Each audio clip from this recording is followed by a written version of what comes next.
Hello everyone, my name is MrNJersey and welcome to my channel.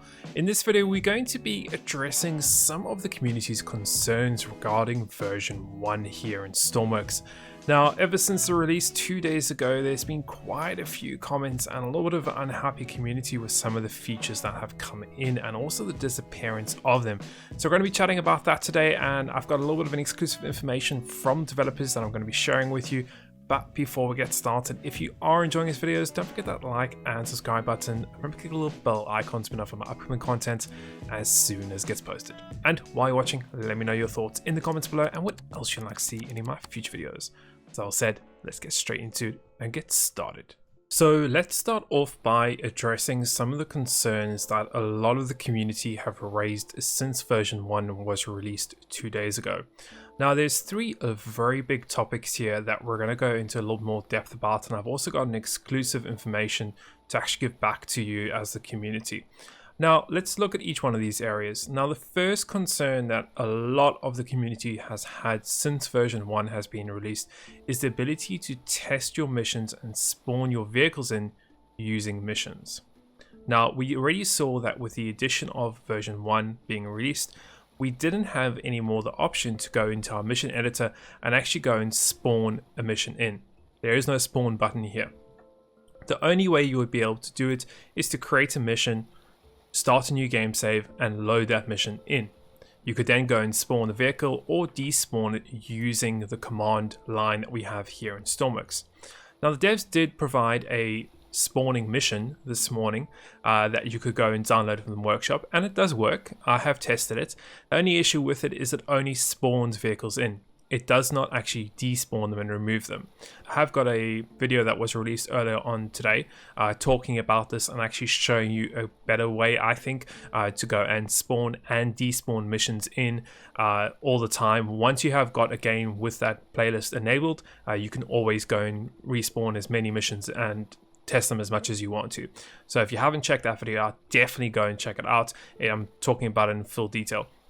Now, the reason why we're just going over this now is, as I said, I have been in contact with the devs and I've got a little bit of exclusive information to share with you today in this video.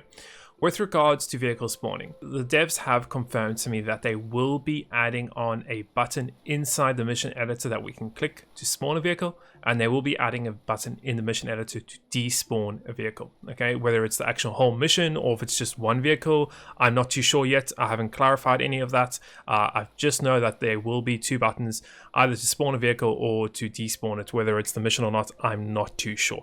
But at least we are getting that option back here in the mission editor. So I think that's going to satisfy a lot of the concerns that players have had with the mission editors here in game. The second major concern that a lot of players have been raising is the disappearance or the removal of the career progress and the research tech tree here in Stormworks. Back before version 1 was released, we had obviously career mode where we could go and pretty much play a very realistic game where you didn't have any options to go and change. You just played and you built your vehicles and you did the missions that we got. With version 1, what pretty much happened is devs removed the career tree. So you now have a probability of upgrading your parts as you just play the game. So it wasn't as progressive as I think players wanted to be.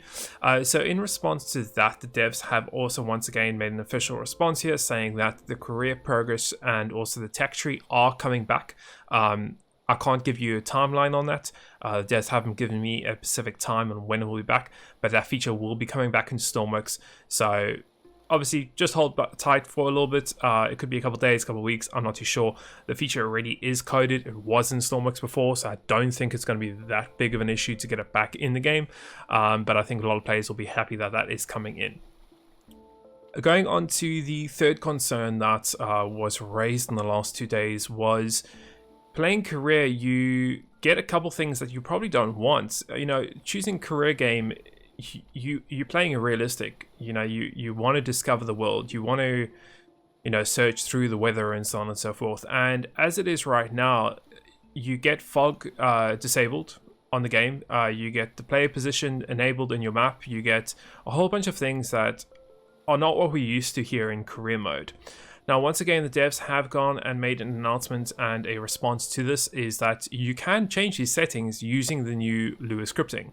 And they've actually provided a little mission for you that you can just go and download, and you can add onto your save here in Stormworks. It's pretty simple. Is when you're starting a brand new save, you just go and click on the add-on, and it will go and change the game settings for you.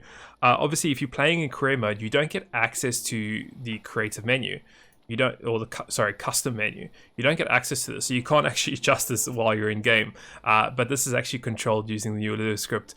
So it's nice that you can obviously use the Lua script. And as I said, there is a mission to download, guys. I will link all these specific missions that you can download in the video description below. As I said, I've got a video covering how to spawn vehicles in using the mission editor, and I will link the actual official playlist also from the developers on how to change these settings.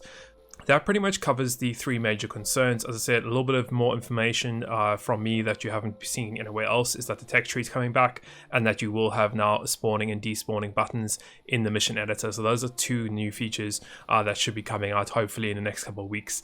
But on a final note, of course, the devs also said that, you know, version 1 is an ongoing process. They haven't stopped development for it. They haven't just said, okay, well, here's version 1, we're not updating it anymore, it is what it is. That's not true. The game is going to continue to evolve. It's going to continue to see new updates and new features being added to it. But it's out of early access, and it's in a full version of the game. The game is theoretically stable. It works. But of course, there are going to be improvements. Of course, the major one that everyone is questioning about is the new modular engines. Modular engines are really cool here. I love them. I think they're absolutely, you know, they bring such a new dynamic to the game and how you can build your creations. But are they ready to be released into the public branch? Not at all. They are nowhere near close to being ready. But there is a ton of features that are missing with obviously the exhaust that's missing. There's no temperature gauges. There's other eye components that we would like to see added to them. There's different types of engines or parts that we would like to see added to it. And this is the whole point of the experimental branch, is to keep it up to date, or ideally as stable gets updated. This is something that the devs also confirmed is going to be changing. Is at the moment stable branch is ahead of the experimental branch, so the devs did mention that these two things will be keeping the same moving forward. So if you're on version 1.04 now in stable, if you switch over to experimental, you'll also be on version 1.0.4 inside the experimental, but you'll also have the option for the modular engines here in game. So they will be keeping those two things up at the same time. But as I said, the whole point of the experimental branch is to test new things out, give feedback to the developers, tell them what you like, what you don't like. What should we be adding to the modular engines, etc., etc. And that's the whole point of the experimental branch, is for you guys to get more of an insight into the new things that are coming in Stormworks. I love it. I think this is a really great thing to have the experimental branch. But as always, guys, I hope you have enjoyed this. Let me know your comments below. Tell me what you think of these things. Do you think that the devs have given us a good enough response, that they're going back and they're changing these things, or implementing new features, or fixing the concerns they have? I think it's great. I think that just for them to come out and tell me, hey, we know about this, we know your feedback, we're going to change it, and to obviously give us a response so quickly also is really cool. They could have just been like, nah, that's how it is, sorry. So I think it's really cool. But I would love to hear your comments below, and as always, I hope you have found this entertaining and informative as always, and we'll see you in the next one.